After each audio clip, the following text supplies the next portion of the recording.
Now continuing with the second application of high and low heat capacity, we are having the second point as the base of an electric press is made thick and heavy.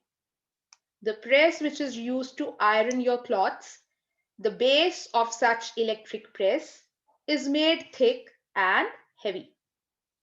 Students, if base is heavy, that means mass is more, due to which heat capacity C dash of the base of electric press becomes large, and thus that electric press remains hot for a long duration even after the current is switched off.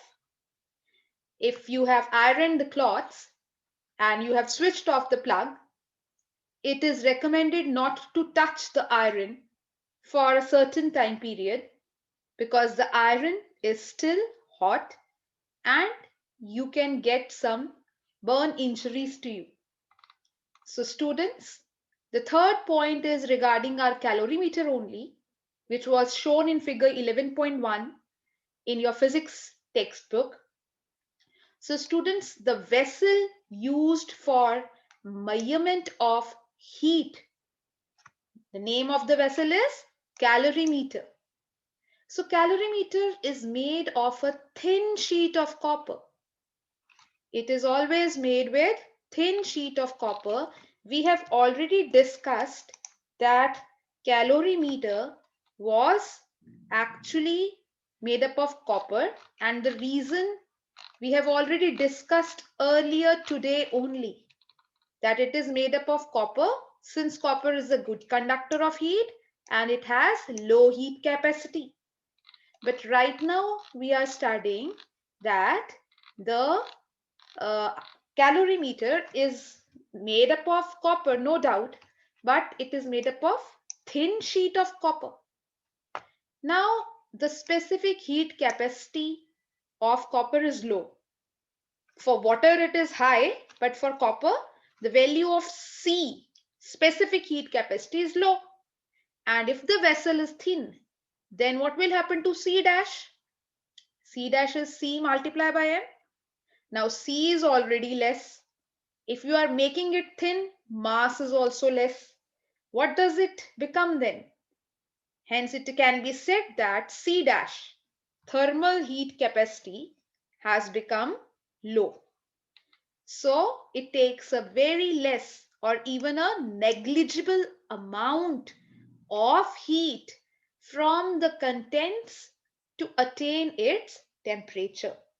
So, whatever is the mixture poured in calorimeter, the vessel will attain same temperature as compared to the mixture, and it will take very less heat to do so. Why very less heat?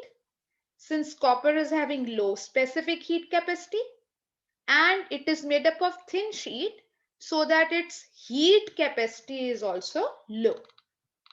So students, now we will be doing numericals based on principle of calorimetry. And according to this principle, we will have an assumption also. We will assume that if there is no heat loss, and when the two objects are in contact with each other, then heat is gained by one object, and whatever is the heat gained by one object is, the other object is losing the same amount of heat. And this will occur only if there is no heat loss. Now students, let us read question number 8. In question number 8, we are being given that 0.5 kg of lemon squash at 30 degrees Celsius. The squash is at what temperature? 30 degrees Celsius, is placed in a refrigerator which can remove heat at an average of 30 joules per second. Students, joules per second. That means energy upon time. It is known as power. So 30 joules per second means basically it means 30 watts only. That is power. So 30 watts. How long will it take to cool the lemon squash to 5 degrees Celsius? So we have to find the temperature. We have to find how long means how much time will it take to cool the lemon squash, which was at 30 degrees Celsius, to a temperature of 5 degrees Celsius. Specific heat capacity of the squash is given to you as 4200 joule per kg Kelvin. Now student, mass is 0.5 kg. Let us find the change in temperature. So you always have to write down bigger temperature minus smaller temperature. Whenever we are using change in temperature in this exercise, we will be using higher temperature minus smaller temperature. So that is 30 degrees Celsius minus 5 degrees Celsius, which comes out to be 25 degrees Celsius. So here we will say that whole of the heat energy.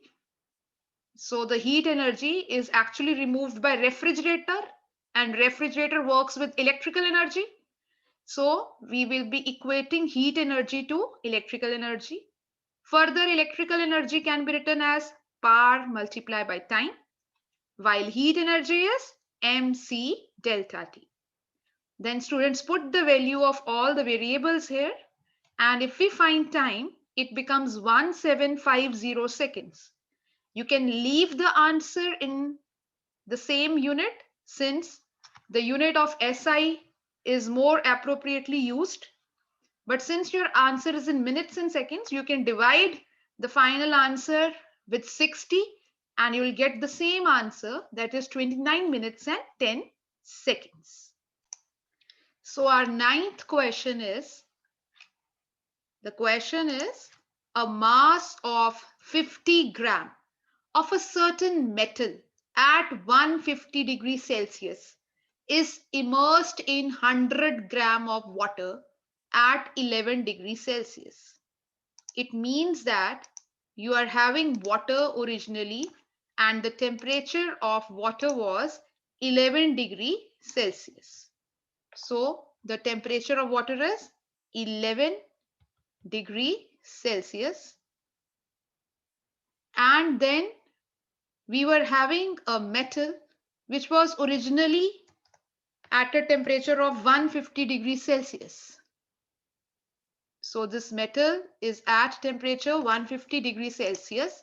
What we are doing here is we are throwing this metal piece into the water. So if we throw this whole piece of metal into water, what will occur? There will be certain rise in temperature of the water also. So we have thrown the metal in water and the final temperature is now 20. So what is occurring here? Water was originally at 11 degree. The metal piece is 150 degree, and when we threw it in water, the final temperature of whole of the system is now 20 degrees Celsius. So students, for doing this numerical easily, there is a certain trick to do. What you can do is you draw a number line, and on number line write down the temperature according to the values given. For example, I'll write down 100 gram of water was at 11 degrees Celsius, while your 50 gram of metal is at 150 degrees Celsius. And the temperature reached is, the final temperature will be between the two extremes. Whenever you are mixing a colder thing with a hot thing, the final temperature will be not less than the smaller value and it will be neither more than the bigger value. Rather, the final temperature will be lying between the range of 11 and 150. Here in this question, it is given to be 20 degrees Celsius. Now, what is occurring here? The water was 11 degree. It has reached to 20 degrees Celsius. Similarly, this metal piece has also reached to 20 degrees Celsius. So who's gaining heat and who's reducing heat? Whose temperature is increasing? Water or metal? Water is having a rise in temperature. So we can say that heat is gained by the water while heat is lost by this metal at 150 degrees Celsius.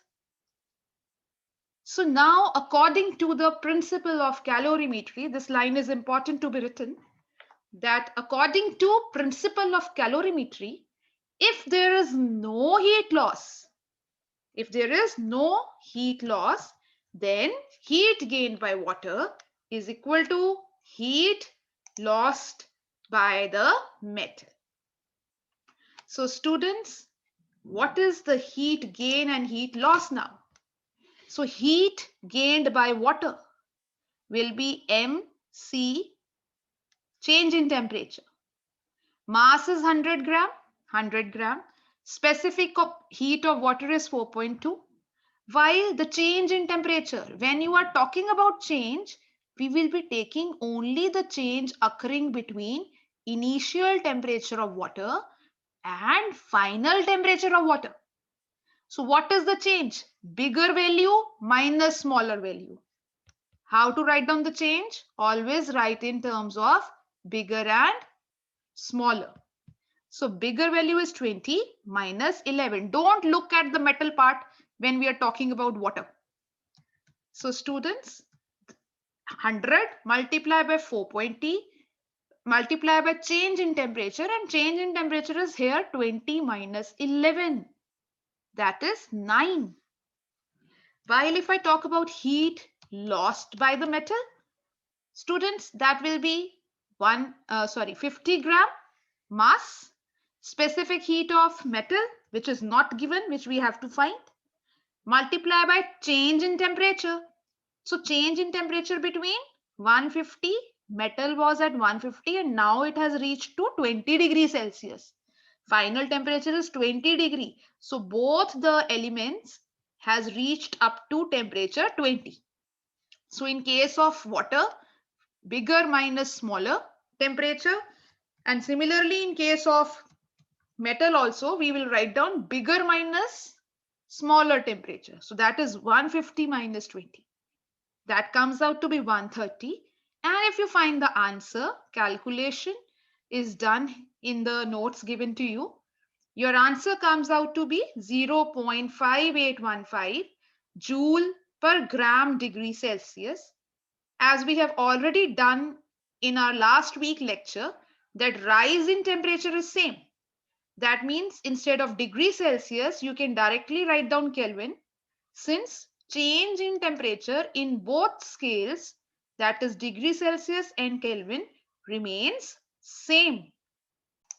Now continuing further with question number 10, and according to question number 10, students, 45 gram of water at 50 degrees Celsius in a beaker is cooled when 50 gram of copper at 18 degrees Celsius is added to it. So as shown in the notes sent to you, we are having a beaker containing 50 degrees Celsius. The water is at 50 degrees Celsius and the mass of the water is 45 gram. And we are putting 50 gram of copper inside it. And the temperature of copper was 18 degrees Celsius. And then we are stirring the contents such that a final constant temperature is reached. We have to calculate this final temperature. We are not knowing the final temperature. So again, you draw that number line, which I told you in 9th question. Put the values here. 18 degrees Celsius was copper, 50 gram of copper, while your water, 45 gram of water is at 50 degrees Celsius. The temperature, the final temperature will be lying between 18 and 50 degree. Let that final temperature be TF. So again, Heat is gained by copper and heat is lost by water. So according to principle of calorimetry, if there is no heat loss, then heat gained by copper is equal to heat loss by water. So students, heat gained by copper is mass of copper, 50 gram. Specific heat of copper given to be 0.39. And what is the change in temperature? See, final minus initial, bigger temperature minus initial temperature in case of copper, TF minus 18. While in case of water, what is the change in temperature? How much the temperature is changing? You will write it as 50 minus TF. So this is the technique to be used to find the temperature difference. And this is very important to understand since whole of the answer will change if you are not taking the temperature, the change in temperature properly. So draw the number line and then you can check the bigger value minus the smaller value. And then further after solving, students, you can find the final temperature. It is coming to be 47.006 degrees Celsius. And in your book also, the answer is rounded and the answer is 47 degrees Celsius. The assumption made is that there is no heat loss, as already stated in the question also. Students, further numerical number 12. And in numerical number 12, first of all, read the numerical in your book. It is given on page number 271 of your physics textbook. And let us read the question. Question number 12 was saying that the temperature of 600 gram of cold water rises by 15 degrees Celsius. So you are already having 600 gram of cold water. It is given. And its temperature rises by 15 degrees Celsius. So whatever its temperature was, now it has risen by 15 degrees Celsius. And when it is happening, it is occurring when 300 gram of hot water is poured in it, is added in it, and this hot water was at 50 degrees Celsius. So the hot water is 50 degrees Celsius. We don't know the initial temperature of the cold water and we are not knowing the final temperature of the system also. We are just having that you are having certain cold water, 600 gram of cold water, and in it we are pouring water having mass 300 gram whose original temperature was 50 degrees Celsius. Nothing else is known. So if I draw a diagram, I know that hot water is having 50 degrees Celsius temperature. Cold water, let the temperature be Ti, initial temperature, and I don't even know the final temperature in this question. But they are asking initial temperature of cold water. So this is cold water and on one side I am taking hot water. So heat is rising by cold water, heat is gained by cold water while heat is lost by hot water. So if I write down the formula, mass heat gained by cold water, the mass of cold water was 600 gram. So 600 gram MC, change in temperature. The formula of heat is MC delta T. Mass is 600. Specific heat I am taking as C only. Change in temperature. Now I don't know TF and TI, but I know one thing that is given, that cold water has risen by temperature of 15 degrees Celsius. So change in water is given. So therefore, when I am writing delta T instead of delta E, students, I have taken 15. And on right hand side, it is 300 gram of hot water. Specific heat multiply by 50 minus final temperature. bigger minus smaller temperature. So students, since left side is also water, right side is also water, that means specific heat capacity is same and we can cancel it out. So I have cancelled it in the solution.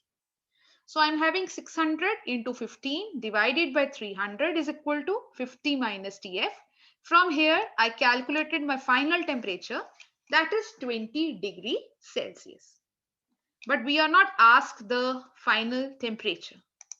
We are being asked the initial temperature of the cold water. So how to find? Now for cold water, the change in temperature was given to be 15 degrees Celsius. And how to write down the change here? Final temperature of the mixture minus initial temperature of cold water is equal to 15. Final temperature I have calculated 20. So how to find T initial? That is 20. And this 15 will come on the left side. 20 minus 15. So our answer comes out to be 5 degrees Celsius. So students, with this, I come to an end of this interactive session. So you all are required to try the solved examples as they are very, very important, and write the answers of tick marked questions in your physics notebook. So the question number 21 is very easy. We have already discussed what is the principle of method of mixture. What is the other name given to it?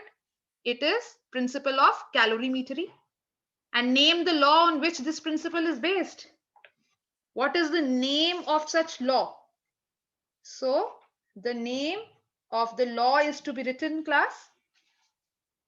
And the law is, listen here, the law is conservation of energy. We are using energy conservation. That whole of the energy, heat loss, is actually heat gained by the other object. So the law used is energy conservation. Question number 23 is already discussed. Question number 25 is done. 27th, give one example each where high specific heat capacity of water is used as coolant. It is used in engines and as heat reservoir by farmers also. And what is a calorimeter? Question number 29 can be done easily. Solutions of question number 11th and 13, the numerical part, kindly try it yourself. They are simply based as question number 9th, 10th. And the solution of these questions will be sent to you in answer key also. So students, thank you everyone.